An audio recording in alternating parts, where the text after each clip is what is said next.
आज चाहिँ मसँग यो एउटा ओप्पोको फोन आएको छ। यसको पनि यो चार्जिङ कनेक्टर नै ड्यामेज भएर यो रिपेयरको लागि आएको छ। अनि यसको यो ब्याक प्यानलहरू खोल्नलाई चाहिँ अलिक समय लाग्ने भएर मैले यसलाई अलरेडी खोलिसकेको छु। यो पछाडिको प्यानल खोलेर यसमा धेरै स्क्रुहरू लागेको हुन्छ। यो स्क्रुहरू पनि खोलिसकेको छु। अनि अब यसको यो चार्जिङ बोर्डलाई चाहिँ निकालेर अनि सब पिसिबीलाई निकालेर हेरौँ यसको कन्डिसन के भएको रहेछ। यसको चाहिँ यो सब पिसिबीको हालत पनि पुरै खतम भएको रहेछ। अनि यो कनेक्टर पनि यसरी ड्यामेज भएको रहेछ। सायदै यो यसको कनेक्टर होइन, यो अर्कै कनेक्टर यसमा युज भएको छ। अब चाहिँ म यसको यो कनेक्टरलाई फटाफट निकाल्छु। त्यस पछाडि यसलाई क्लिन गरेर अनि यसको एउटा कनेक्टर म खोजेर यसमा लगाउँछु।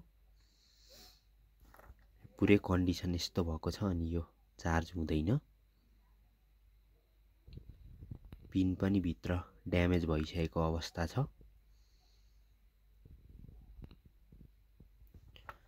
चाहिँ म यसलाई फटाफट निकालिहाल्छु।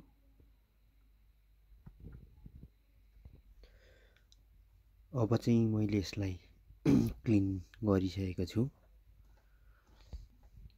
अब चाहिँ म यसमा मिल्ने कनेक्टर यसमा सेट गर्न गइरहेको छु।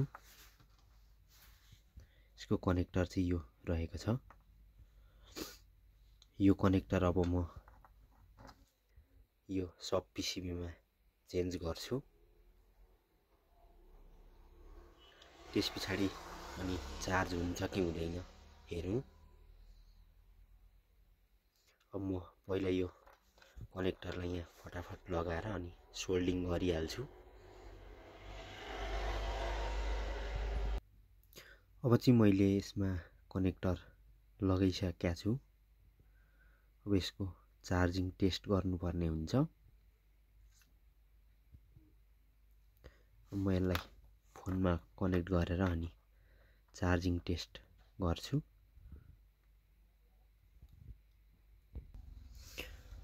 अब चाहिँ यसमा चार्जिङ हुने तयारी भइरहेछ। यहाँ पनि 1 एम्पियर लगभग लिँदैछ फोनले।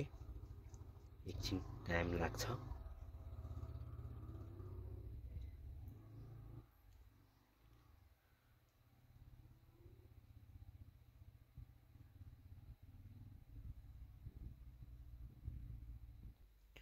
अब चाहिँ यसमा पनि चार्जिङ 2% भइसकेको छ। ल यो फाइनल्ली रिपेयर भइसकेको छ। पछि यो प्याक गरेर अनि यसको ब्याक प्यानलहरू सेट गरेर म कस्टमरलाई दिन्छु। ल भिडियो हेरिदिनु भएकोमा धेरै धेरै धन्यवाद। भिडियोलाई एक लाइक गरिदिनु होला अनि च्यानललाई सब्स्क्राइब पनि गरिदिनु होला। हस्, धन्यवाद।